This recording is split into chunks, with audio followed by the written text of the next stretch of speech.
est Claudine Trahan.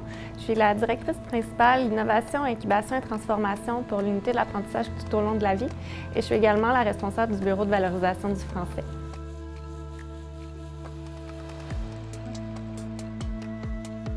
Et en fait, la valorisation du français à Concordia est quelque chose qui nous tient vraiment au cœur depuis très longtemps. Cette année, on fête d'ailleurs notre 50e anniversaire et on a célébré par la même occasion le 50e anniversaire du département d'études françaises. Donc ça, c'est pour montrer un petit peu la portée de l'engagement de Concordia.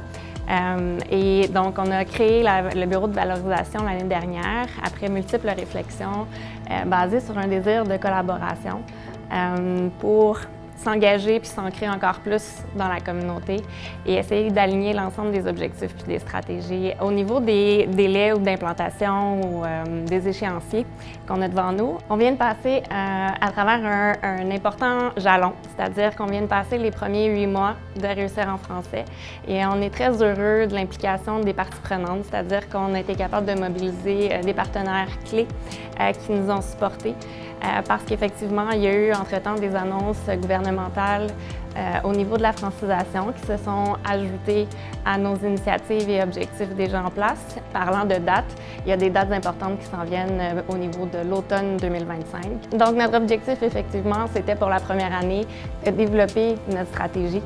Donc on a passé la dernière année à faire cet exercice-là.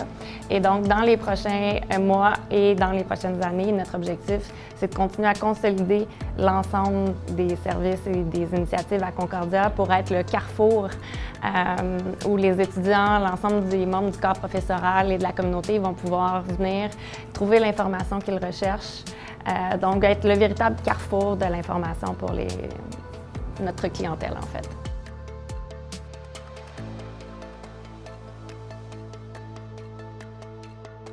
Donc, notre objectif, c'est vraiment, encore une fois, de positionner Concordia comme destination partenaire clé pour l'ensemble de nos communautés. Démontrer qu'on est engagé depuis le tout début pour apprendre, vivre et travailler en français. Donc, on veut qu'on soit la destination tant pour les employeurs que pour les étudiants que pour les membres du corps professoral. Donc, ça, c'était l'objectif général de Réussir en français. Par ailleurs, ce qu'on souhaite, c'est développer et intégrer les curriculums d'apprentissage. Donc, on veut approfondir les curriculums existants, en créer des nouveaux. On le fait avec le département d'études françaises, entre autres. On fait des programmes également d'apprentissage expérientiel. On le fait en particulier avec la faculté des beaux-arts au niveau d'un programme en immersion qui inclut une portion francisation et spécifique à la production artistique. Donc, c'est des choses qu'on essaie de développer au niveau curriculaire avec l'ensemble des facultés. Par ailleurs, je vous ai parlé beaucoup des partenariats clés. C'est, je vous dirais, la pierre angulaire de notre stratégie. Donc, on est allé chercher des partenariats et on les a développés avec, entre autres, le Conseil du patronat du Québec, par exemple, la Chambre de commerce de Montréal, la commissaire à la langue française. Ce sont des partenaires qui nous permettent, dans le fond, d'appuyer toutes nos démarches, nos initiatives au niveau de la société québécoise, mais également appuyer les initiatives de l'université dans son ensemble.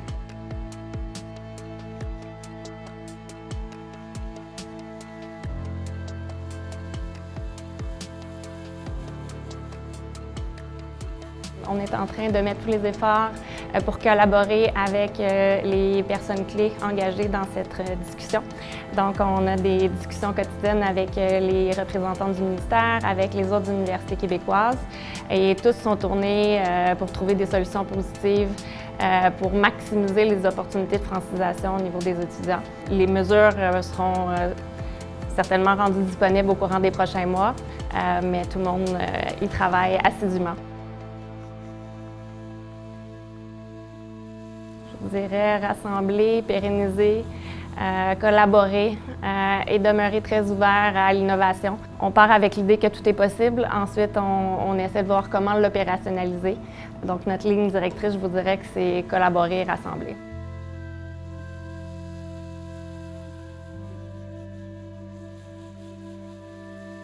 Je Je dirais que je ne vois que de l'optimisme de la part de l'ensemble de mes collègues par rapport à la valorisation du français. Il y a un réel engagement. On sent que c'est pas quelque chose de futile ou à la mode. Donc, pourquoi ça devrait être périn? Je pense que c'est parce qu'on est en train d'asseoir vraiment la structure qui va permettre de centraliser les efforts afin de les maximiser. Dans l'objectif, justement, d'impliquer un maximum d'intervenants.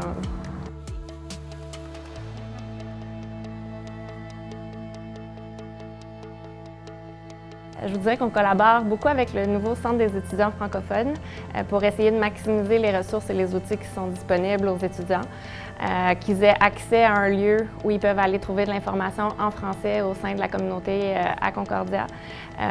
Donc, que ce soit au niveau du personnel du corps enseignant, que ce soit du personnel administratif, on essaie de fournir un maximum d'informations pour bien pouvoir les guider et de faire des maillages aussi justement entre le Centre des étudiants francophones et Réussir en français afin que les différentes communautés puissent s'appuyer. Donc, je parle des communautés plutôt anglophones, plutôt francophones, et puis que les deux communautés et l'ensemble de la communauté, en fait, puissent s'appuyer les uns et les autres.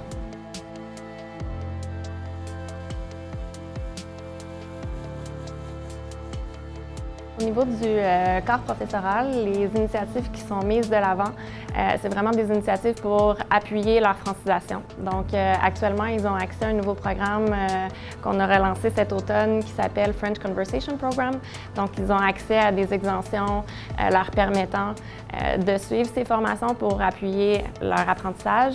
Ils peuvent se référer à d'autres collègues également dans le besoin. Donc, c'est des discussions qu'on a avec les facultés et les départements. Par ailleurs, au niveau des étudiants, bien sûr qu'on les invite à ne pas être gênés. Il y a des ressources et des services qui existent. Je rappelle encore une fois le Centre des étudiants francophones qui est vraiment le lieu privilégié où aller chercher de l'information.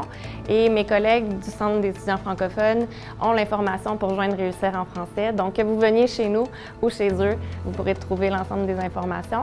Il y a aussi le site web, je vous dirais, de Réussir en français. On va essayer de le développer. On est en train de bâtir des questions fréquemment posées.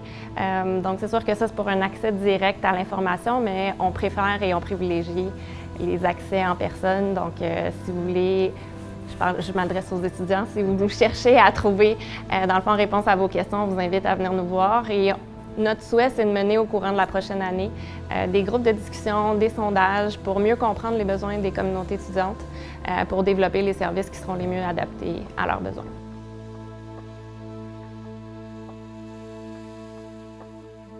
C'est vraiment de maximiser le rayonnement de l'ensemble des activités de francisation faites à Concordia parce qu'il y en a une panoplie. L'idée, c'est de les rassembler, d'en faire la promotion, de s'assurer qu'on répond encore une fois aux besoins en région autant que les besoins urbains, d'être là pour répondre aux besoins des employeurs autant que pour être là pour les besoins des étudiants.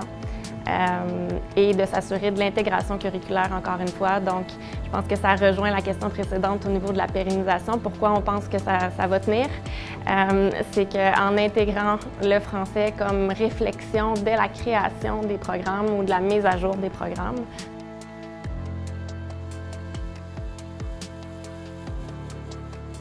je vous réfère à mes collègues du Centre des étudiants francophones. Mais généralement, c'est possiblement la perception de ne pas avoir le niveau attendu ou les ressources disponibles, alors que Concordia est une communauté tellement accessible, ouverte, à l'écoute de ses étudiants. Je pense que les étudiants avec les étudiants eux-mêmes et les membres des équipes, autant que des professeurs, sont bien ouverts à trouver des solutions, à offrir un maximum d'opportunités en français, en sachant que 75% des étudiants à Concordia sont en mesure de parler en français. Ça, c'est un de nos piliers principaux actuellement. Ce qu'on souhaite faire, c'est développer un parcours pour les étudiants internationaux et canadiens hors Québec afin qu'ils soient en mesure vraiment de suivre un parcours flexible, personnalisé, qu'on maximise l'espace dans les cours disponibles au département d'études françaises, par exemple. Donc, il y a vraiment une réflexion actuellement au niveau des cours de français langue seconde pour leur offrir au moins ce parcours crédité. On essaie de travailler par la même occasion un parcours qui serait non crédité, encore une fois pour une question d'accessibilité, flexibilité selon les besoins de la personne. Et tout ça est accompagné de toute une stratégie d'activités extracurriculaires. Donc, on parle ici de groupes de conversation, par exemple, de tutorat. On a un concours d'élite à langue auquel participe Concordia depuis des années, où on obtient des bons résultats. Donc, tout étudiant du niveau premier cycle qui parle français peut y participer. D'ailleurs, j'invite tout le monde à s'inscrire. Les étudiants intéressés avant le 10 novembre, c'est une activité qui a un excellent rayonnement. Les universités québécoises et d'ailleurs au Canada y participent. L'année dernière, on était très fiers. Notre participante a gagné le prix du public. Donc, pour vous donner un exemple, à partir de cet événement-là, on a développé un nouveau cours qui va être disponible cette année au département d'études françaises, qui s'appelle l'éloquence en scène. Donc, c'est des exemples d'activités qu'on essaie de développer en plus des cursus réguliers pour appuyer l'apprentissage du français à Concordia. Mon souhait, et ce sur quoi on travaille très, très fort, c'est que ça ne soit plus vraiment une question « est-ce qu'on va parler du français à Concordia ?» C'est intégré dans les réflexions, dans les méthodes, dans les processus. On demeure une université anglophone en territoire québécois, mais on s'inscrit justement dans un positionnement multiculturel et polyglotte. Donc, notre souhait, c'est ça, c'est de valoriser le français, valoriser la culture du français pour que l'ensemble des citoyens soient en mesure de profiter pleinement de leur vie au Québec, tout en gardant l'ADN de l'Université Concordia.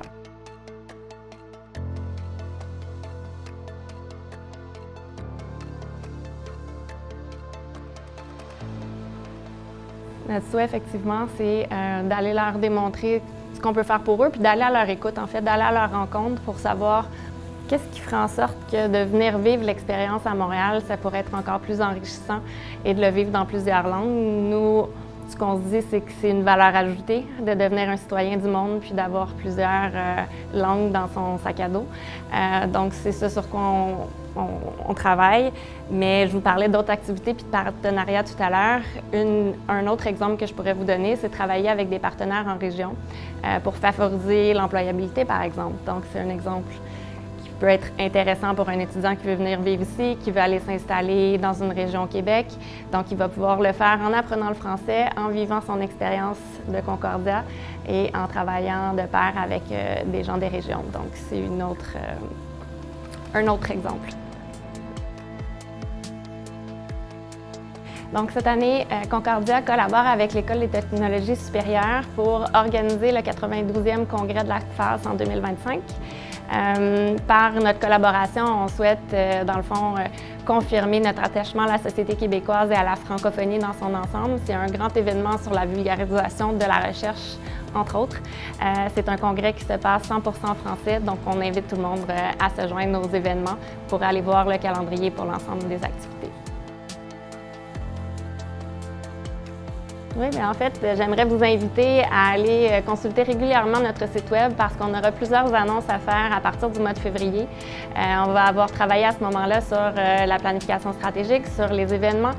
Il y aura un calendrier d'événements pour le mois de la francophonie qui aura lieu au mois de mars. On aura bien entendu le concours d'élite à langue, mais plusieurs autres grandes annonces à vous faire. Donc, on vous invite à venir nous rencontrer et visiter souvent notre site web. Là, février, on aura plein de belles annonces à vous faire. Bien, parfait. Bien, merci beaucoup pour votre temps. C'est très apprécié. Merci beaucoup.